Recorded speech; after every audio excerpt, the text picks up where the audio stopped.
اعوذ باللہ من الشیطان اللعین الرجیم بسم اللہ الرحمن الرحیم الحمد لأہلہ والصلاة علی اہلہا اما بعد۔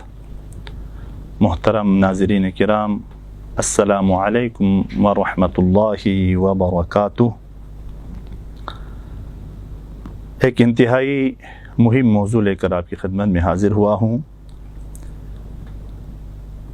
غدیر قرآن کی نگاہ میں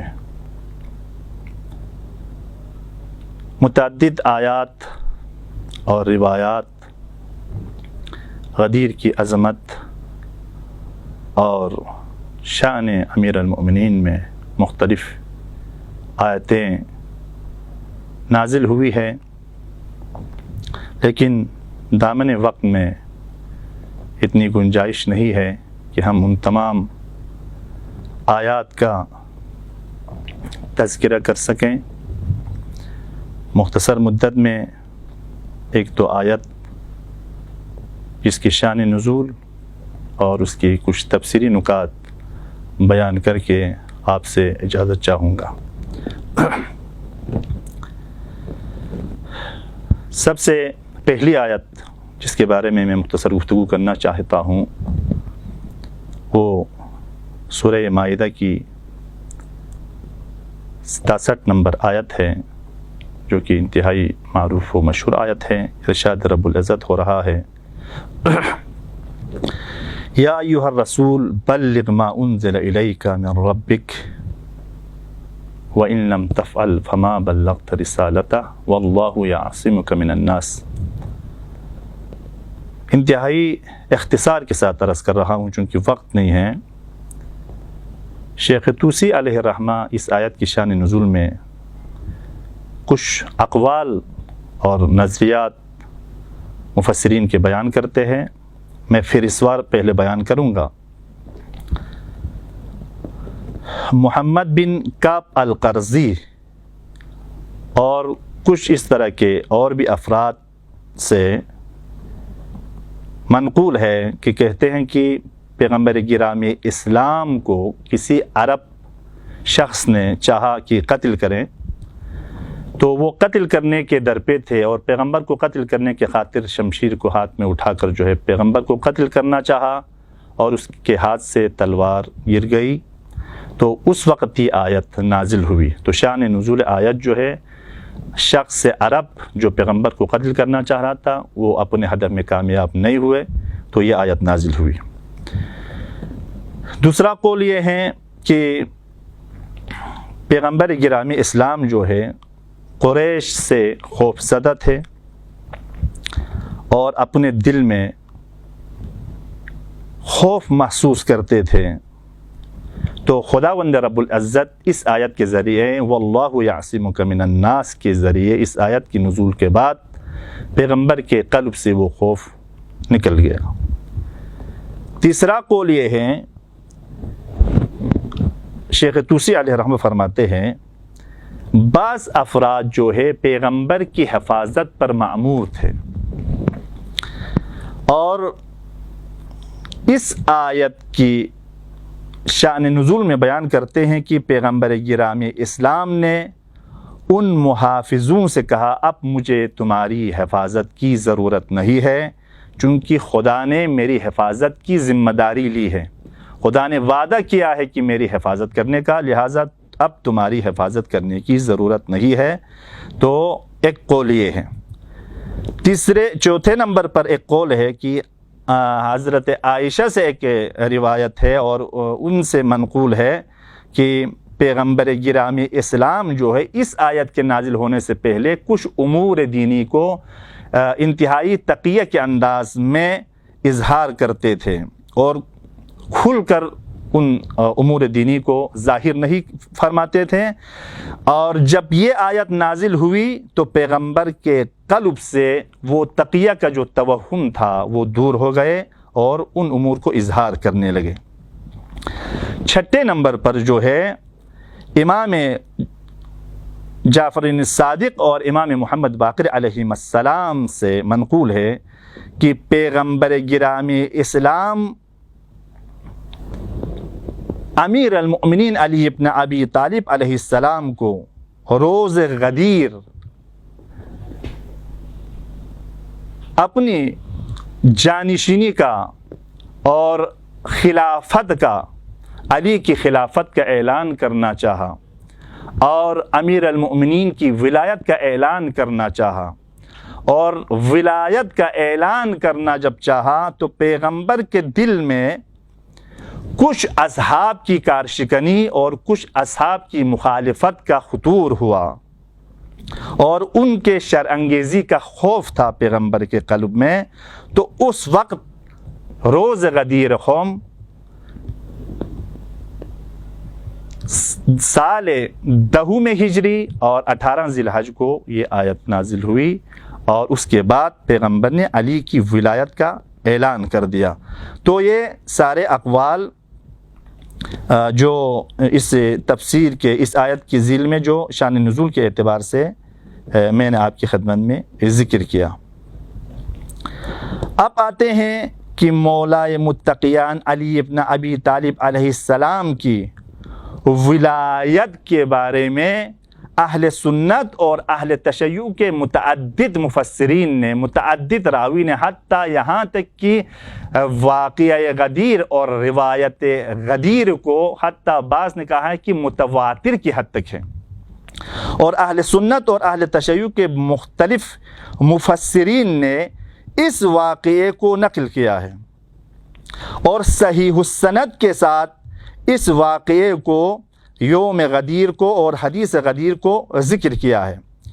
اور ان میں سے صاحب تفسیر المنار اور اسی طرح مسند احمد، ترمذی اور نسائی اور ابن ماجہ سب نے حدیث من کنت مولا فہذا علی مولا کا صحیح السند کے ساتھ ذکر کیا ہے، لیکن کچھ اس میں جو ہے اشکال کرنے کی کوشش کی ہے، کچھ اس کو جو ہے تحریف کرنے کی کوشش کی ہے۔ روایت کو ذکر کرنے کے بعد، صحیح السند روایت غدیر کو ذکر کرنے کے بعد انہوں نے کہا ہے کہ یہاں پر من کنت مولا فہذا علی مولا جو پیغمبر گرامی اسلام نے فرمایا، اس سے مراد کیا ہے؟ دوستی مراد ہے۔ تو علماء تشیع جو ہے بیان فرماتے ہیں اگر دوستی مراد ہے، اگر اس مولا کا معنی دوستی ہے تو بیعت لینے کا کیا معنی ہے؟ اگر دوستی کا اعلان ہے تو بیعت کس وجہ سے لے رہے ہیں؟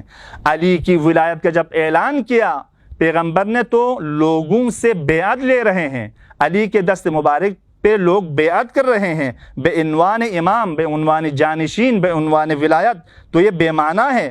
اگر دوستی ہے تو بیعت کا معنی نہیں ہے۔ دوسری بات یہ ہے کہ اگر یہاں پر دوستی کا معنی ہے تو اتنی تشریفات اور جو آگے گزر گئے تھے ان حجاج کو بلایا گیا، جو پیچھے رہ گئے تھے ان حجاج کا انتظار کیا، اور پالان کا ممبر تیار کیا گیا، اور مفصل پیغمبر گرامی نے خطبہ دیا، اور اس خطبے میں مہم ترین نقطہ پیغمبر گرامی اسلام کے اس سے معلوم ہوتا ہے کہ یہاں پر مولا سے مراد دوستی نہیں ہے، مولا سے مراد جو ہے ولی ہے، ولایت ہے، جانشینی ہے، وہ بھی خدا کے حکم سے ہے۔ اس میں پیغمبر نے علی کی ولایت کا اعلان کرنے سے پہلے فرمایا کہ الست اولا بکم من انفسکم، کیا میں تمہارے نفسوں پر تم سے زیادہ حق کے تصرف نہیں رکھتا ہوں؟ پیغمبر نے جب یہ سوال کیا، یہ سوال ولایت ہے، کیا میں تمہارے نفسوں پر تم سے زیادہ حق کے تصرف رکھتا ہوں یا نہیں؟ سب نے کہا قالوا بلا یا رسول اللہ، سب نے اقرار کیا۔ جب اقرار کیا تو اس کے فوراً بعد پیغمبر گرامی اسلام نے فرمایا من کنت مولا فہذا علی مولا، جس کا میں مولا ہوں اس کا علی مولا ہے۔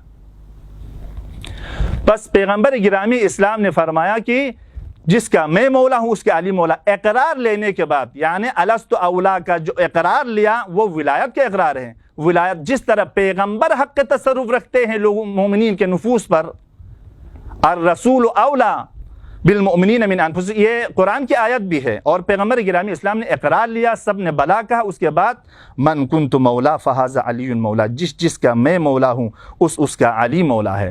دوسرا اعتراض انہوں نے کہا کہ پہلے کہا کہ یہ اس سے مراد دوست ہے، اس کا اہل تشیع کے علماء نے جواب دیا۔ دوسرا اعتراض یہ کرتے ہیں کہ اگر یہاں پر علی کی ولایت کا اعلان ہوا ہے تو مولا خاموش کیوں رہے؟ مولا نے کیوں احتجاج نہیں فرمایا، کیوں اعتراض نہیں فرمایا، کیوں اپنے حق کے لیے آواز بلند نہیں کیا؟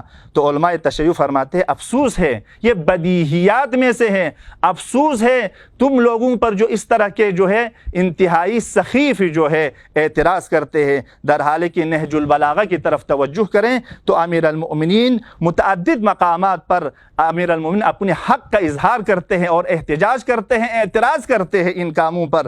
مولا فرماتے ہیں خصوصاً خطبہ شقشقیہ میں مولا علی ابن ابی طالب علیہ السلام فرماتے ہیں اما واللہ لقد تقمصها ابن ابی قحافہ وَإِنَّهُ لَيَعْلَمُ أَنَّ مَحَلِّي مَحَلَّ الْقُطْبِ وَالرَّحَى يَنْحَدِرُ عَنِّي السَّيْلُ وَلَا يَرْقَى إِلَيَّ الطَّيْرُ۔ اس سے بڑھ کر اور کیا اعتراض ہو سکتا ہے؟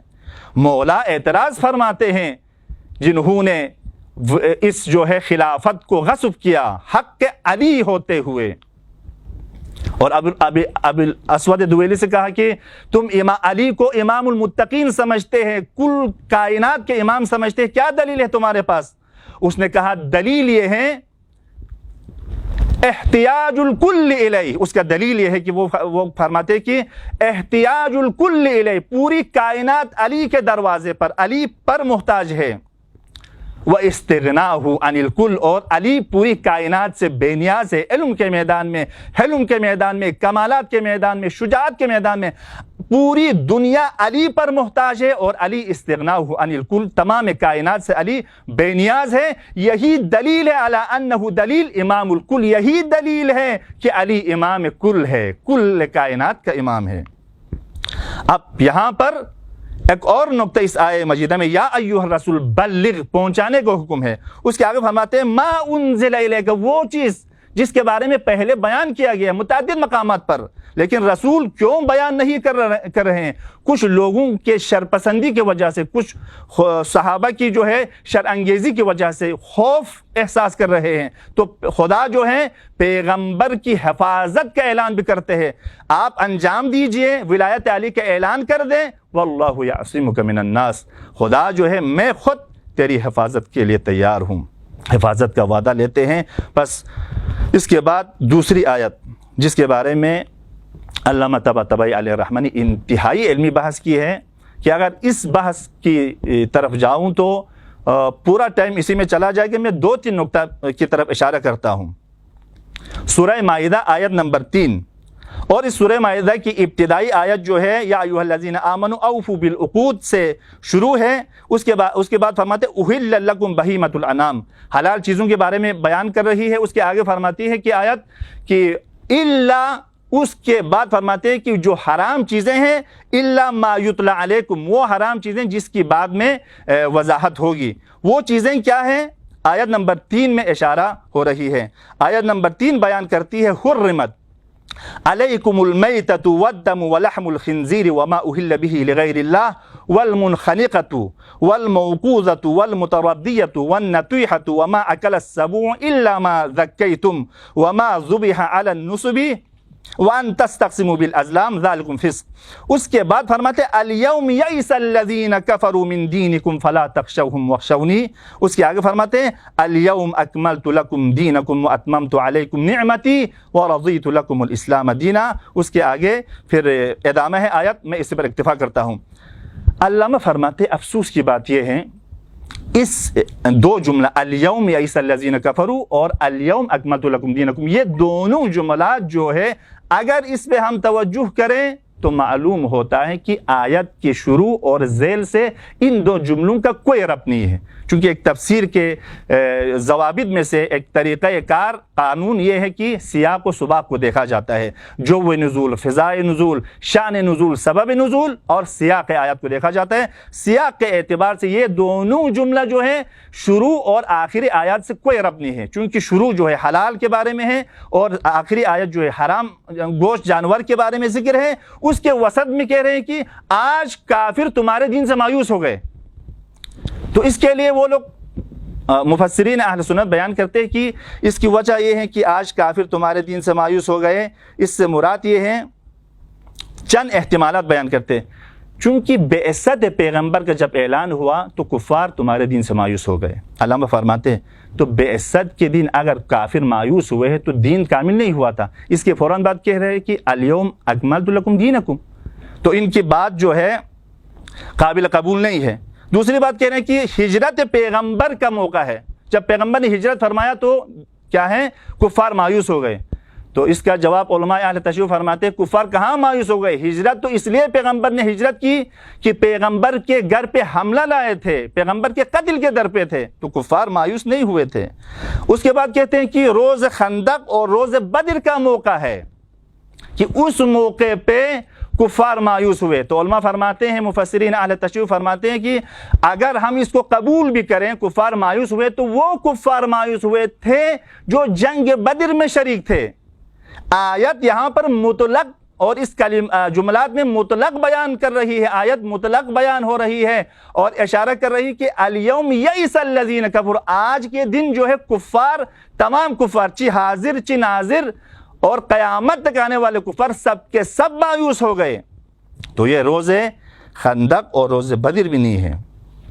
لیکن ایک نکتہ اس میں ہے، علماء تشیع بیان فرماتے کفار و مشرکین اس درپے میں تھے کہ پیغمبر پر تہمت لگائے، پیغمبر کو قتل کرے، پیغمبر کی حرمت کو پائمال کرے، اور اس درپے میں تھے کہ پیغمبر گرامی اسلام کو قتل کر دیا جائے، مختلف جنگ کی اور پیغمبر کو قتل کرنے کی کوشش کی، چونکہ وہ لوگ یہ چاہتے تھے کہ پیغمبر کا کوئی بیٹا نہیں ہے۔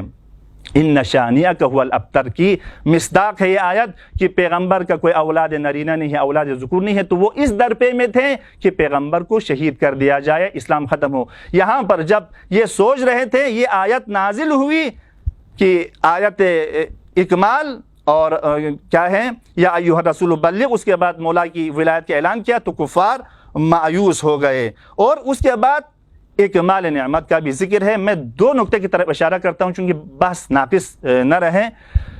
یہ نعمت دو قسم کے ہیں، ایک نعمت مادی ہے، ایک نعمت معنوی ہے۔ یہاں پر سب سے بہترین نعمت نعمت ولایت ہے، نعمت امیر المؤمنین ہے، نعمت اہل بیت ہے۔ متعدد آیات میں اشارہ کی گئی ہے کہ یعرفون نعمت اللہ ثم ینکرونہا، انہوں نے ہماری نعمات کو پہچاننے کے بعد انکار کر دیا۔ امام جعفر صادق فرماتے ہیں اس نعمت سے مراد ہماری ولایت ہے، ہماری ولایت سب سے بہترین نعمت ہے۔ اسی طرح امام جعفر صادق نے ابو حنیفہ سے پوچھا، میں نے سنا ہے تم تفسیر قرآن بیان کرتے ہو اور ثم لتسألن یومئذ عن النعیم کی آیت کے بارے میں تم بیان کرتے ہو کہ اس نعمت سے مراد جو ہے نعمت مادی ہے، اور امام نے فرمایا کہ اگر کوئی شخص تمہیں دعوت کرے، تمہیں اچھے نعمت سے نوازے، کھلائے پلائے اور بعد میں تمہیں منت لگائے تمہارے اوپر، تو تمہیں کیا احساس ہوگا؟ اس نے کہا کہ مجھے احساس ہوا کہ وہ بندہ بخیل ہے۔ تو امام نے فرمایا خدا تمہیں نعمت دے اس کے بعد اس کی منت لگائیں تو خدا بخیل ہے؟